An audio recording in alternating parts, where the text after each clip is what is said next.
నేను ఈరోజు బయట బండి పైన కొబ్బరి సేనని చూశాను. ఇది ఇంట్లో కూడా ట్రై చేద్దామని చెప్పి ఒకసారి ట్రై చేశాను. చాలా బాగా వచ్చింది.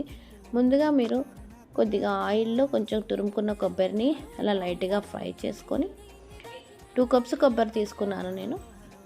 ఇలా ఫ్రై చేసుకున్న తర్వాత ప్లేట్లో తీసి పెట్టుకొని 1.5 కప్పు షుగర్ని 1/2 కప్పు వాటర్ వేసి కొంచెం బాయిల్ అయిన తర్వాత మనం తురిమి పెట్టుకున్న కొబ్బరిని కూడా అందులో వేసుకొని బాగా ఉడికించుకోవాలి.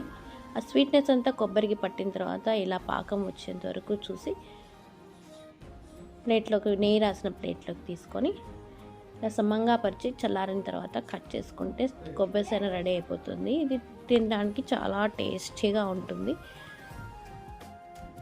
మీరు కూడా ట్రై చేయండి.